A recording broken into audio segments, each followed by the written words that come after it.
Dear students, Assalamu alaikum warahmatullahi wabarakatuh. I am Muhammad Azharul Islam Hashmi, your chemistry teacher. Today we will start chapter number 3, lecture number 1.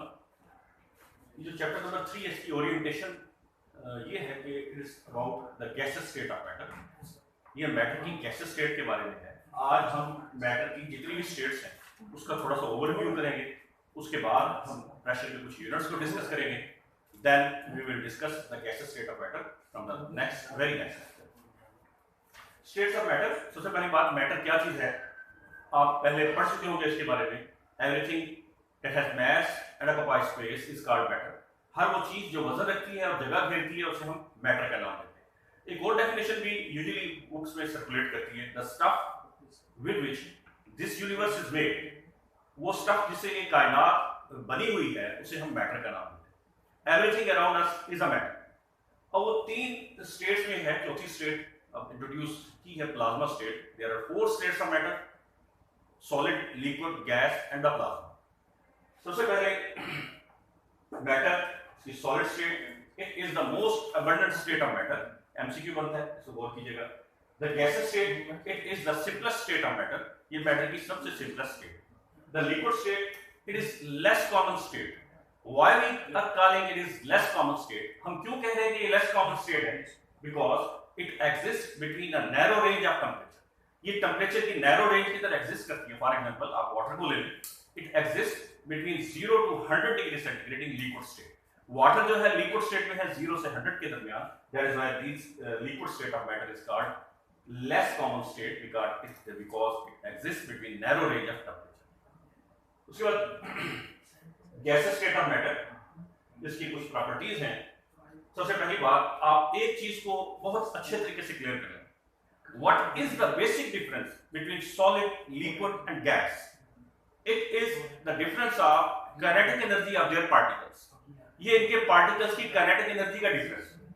In the gases state the kinetic energy of the particle is maximum.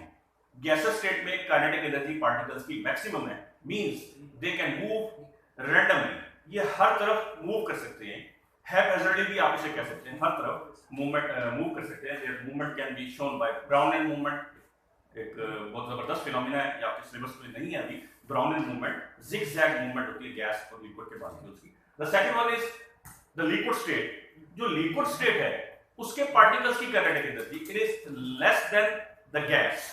Gas के particle से कम होती है लेकिन इतनी होती है कि that they can move freely. ये फ्रीली मूव कर सकते हैं. जो सॉलिड स्टेट है तो kinetic energy of solid particles is least. इतनी कम होती है that they can only vibrate. ये सिर्फ वाइब्रेट कर सकते हैं. तो हम क्या कहेंगे? The basic difference between solid, liquid and gas is the difference of kinetic energy of there particles, जिसकी वजह से इनकी सारी प्रॉपर्टीज होती हैं. मैं साथ साथ आपको वजाहत करता जाऊंगा. Gases state it does not have definite shape and volume. ना इसका shape definite होती है ना volume. Particles की kinetic energy इतनी ज़्यादा होती है that they can move freely in all possible directions. जितना भी हम इसे volume देंगे, they can occupy all the volume. ये सारे के सारे volume को occupy कर देगा and they acquire the shape of container. जिस container में इसे रखा जाएगा, गैस की shape भी उसी container की जैसी होगी. उसके बाद they have low densities. जो गैस स्टेट ऑफ मैटर है इनकी densities बहुत कम है. Density आपको पता है it is equal to mass per unit volume. Density mass per unit volume होता है. गैस का जो वॉल्यूम होता है वो बहुत ज्यादा होता है with respect to their mass. That is why they have very low densities. इसलिए इनकी densities बहुत low होती हैं and they are representing gram per deciliter cube. और इनके जो यूनिट यूज किया जाता है वो ग्राम पर decilitre cube. Third one is डिफियन एंड डिफियन. फिर वही बात आ गई. गैस के पार्टिकल्स की काइनेटिक एनर्जी बहुत ज्यादा होती है. That is why they can move from one place to another randomly. That is the phenomena called diffusion and diffusion. हमने आगे जाके इसको डिस्कस करने से चैप्टर में. Gases are compressible. अब जरा देखिए, मैं एक टेंटेटिव शेप ड्रा कर रहा हूँ. जो गैस के पार्टिकल्स होते हैं, they have large spaces. इनके दरमियान बड़ी स्पेसेस होती हैं. That is why they can compressible. अगर हम प्रेशर अप्लाई करेंगे, these spaces can reduce. ये जो स्पेसेस है वो reduce हो जाएंगे. That is why gases are compressible. Fifth one is the important one. Gases can exert pressure.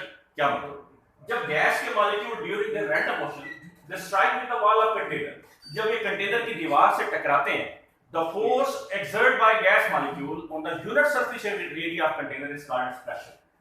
The force exerted by gas molecule on the unit surface area of container, it is called pressure of the gas. ये gas का pressure कहलाता है, उसके unit हमने अभी बाद में discuss कर रहे हैं. 6.1 gases are expandable. क्या मतलब? अगर आप प्रेशर रिड्यूस कर दें या टेम्परेचर इंक्रीज कर दें, the space between gas molecule can increase. Gas के मॉलिक्यूल्स में जो स्पेस होती है वो बढ़ जाती है, and we can say gases are expandable. 7.1 is they have weak intermolecular forces. अच्छा, होता क्या है, जितने भी पार्टिकल ऑफ द सब्सटेंस होते हैं they can establish intermolecular forces. 4th chapter में हम इनको बहुत अच्छे तरीके से डिस्कस करेंगे. But the kinetic energy of the gas molecule is so high, gas के मॉलिक्यूल्स की काइनेटिक एनर्जी इतनी ज्यादा होती है that they cannot establish intermolecular forces. They have intermolecular forces but they are weak. और मैं इसके लिए एक लफ्ज इस्तेमाल करता हूं कि these forces are not operative. होती हैं लेकिन इनका जो significance या ये signifying forces नहीं होती, ज्यादा ताकतवर नहीं होती. The 8th one is also very important. It is also short question. Joule-Thomson effect. आपने पढ़ा होगा. On sudden expansion gases cause cooling. इसी चैप्टर के एंड में हमने इसको डिस्कस करना है. Joule-Thomson effect on sudden expansion gases cause cooling. Sudden expansion में gases cooling cause करते हैं. ये gaseous state of matter थी, उसकी कुछ properties थी. The next one is the liquid state of matter. Liquid state of matter, they have definite volume. इनका volume definite होता है but do not have definite shape. लेकिन इनकी shape definite नहीं होती. They acquire the shape of container. ये container की shape acquire कर लेते हैं. फिर वही बात, because their kinetic energy of their particle is less than gases but still high, लेकिन फिर भी इतनी ज्यादा होती है कि they do not have definite shape. इनकी कोई shape definite नहीं होती. Their particles are in constant random motion. मुसलसल बेतरतीब हरकत करते रहते हैं. That's why they can also liquids can also show the Diffusion process. जो phenomena of diffusion है, इनमें भी होता है. The next one is they have intermediate intermolecular forces. इनमें जो intermolecular forces होती हैं, they are greater than solids. Greater than gases, but they are less than solids. They have negligible intermolecular spaces. इनमें negligible intermolecular spaces होती हैं, but less than gases. Gases से कम होती हैं. They have densities greater than gases. इनकी जो densities होती हैं, around about 1000 times greater than gases. Gases से 1000 गुना ज्यादा. उसके बाद solid state of matter, the third state. Solids, अब इनमें जो kinetic energy of their particle is least, that is why they have definite shape and definite volume. इनकी shape भी definite होती है, वॉल्यूम भी डेफिनेट होता है. They have strong intermolecular forces. Kinetic energy कम होने की वजह से their particles can establish intermolecular forces. इनके पार्टिकल इंटरमॉलिक्यूलर फोर्सेस एस्टैब्लिश कर रहे हैं. These particles are tightly packed. देखिए intermolecular forces strong होगी तो ये particles tightly packed होते हैं. क्या मतलब? They have very less intermolecular spaces. इनके दरमियान जो spaces होती हैं बहुत कम.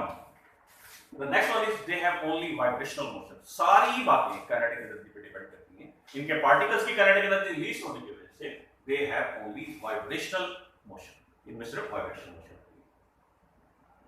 आज के दिन का आखिरी article, units of pressure. Pressure की यूनिट को सिग्निफाई करने के लिए हमने एक चीज को स्टैंडर्ड बनाया, एटमॉस्फेरिक प्रेशर. ये एटमॉस्फेरिक प्रेशर क्या होता है? ये डेफिनेशन जो आपके बुक में लिखी है, पहले हम इसको देखते हैं, उसके बाद हम इसको डिस्कस करते हैं. तो pressure exerted by 76 centimeter high mercury column on an area 1 centimeter square at 0 degree centigrade. 76 centimeter high mercury का कॉलम है. It is either in a tube, किसी भी कॉलम की सूरत में मौजूद है, ट्यूब की सूरत में हो सकता है, जिसकी हाइट कितनी है 76 सेंटीमीटर. ये अगर यूनिट एरिया 1 स्क्वायर सेंटीमीटर होगा, जितना ये प्रेशर इस एरिया के ऊपर लगाएगा या जितनी फोर्स इसके ऊपर लगाएगा, that is called 1 atmospheric pressure. एक और भी हम इसकी डेफिनेशन कर सकते हैं, the pressure which can hold a column of 76 centimetre high mercury. ये 76 सेंटीमीटर हाई मर्करी के कॉलम को सपोर्ट करने के लिए जितना प्रेशर या जितनी फोर्स चाहिए होती है, it is called 1 atmospheric pressure. अब 1 atmospheric pressure is equal to 76 centimetre mercury. बेटे इस आर्टिकल को डियर स्टूडेंट्स बहुत अच्छे तरीके से कीजिएगा। पूरे चैप्टर में इसी जो यूनिट्स ऑफ प्रेशर है इसको इंटर कन्वर्जन से हम जो आर्टिकल्स हैं वो या जो क्वांटिटीज हैं उनकी टोटल शेप चेंज हो जाती है, जो उनका सिग्निफिकेंस चेंज हो जाती है। 1 atmosphere is equal to 76 centimetre mercury और 1 ATM is equal to 760 MM millimetre mercury is also called millibar. इसको मिलीबार का नाम भी लेते हैं। This unit is used by meteorologist, ये जो महकमा मौसमियात के माहिर मौसमियात होते हैं उसे यूज करते हैं। 1 atm is also equal to 760 torque because 1 mmHg is equal to 1 torque, क्योंकि 1 mmHg 1 torque 1 होता है। बहरहाल वाले सिस्टम इंटरनेशनल में यूनिट्स होते हैं न्यूटन पर स्क्वायर मीटर, तो 1 atmosphere pressure is equal to 101,325 newton पर स्क्वायर मीटर। ये भी एमसीक्यू बनता है, ये भी एमसीक्यू आता है। और 1 atmosphere is also equal to 101,325 pascal because 1 newton पर square metre is equal to 1 pascal. ये 1 पास्कल के इक्वल होता है। आखिरी जो यूनिट हमने पढ़ना है आज प्रेशर का वो है पाउंड पर स्क्वायर इंच। ये इंडस्ट्री के अंदर ये यूनिट होता है, इंजीनियरिंग के अंदर यूनिट होता है। और 1 atmosphere is equal to 14.7 pound per square inch. Dear students, ये जो यूनिट्स ऑफ प्रेशर है इनको आप बहुत अच्छे तरीके से देखिएगा। Hope you will understand today's lecture. Thank you very much. Allah.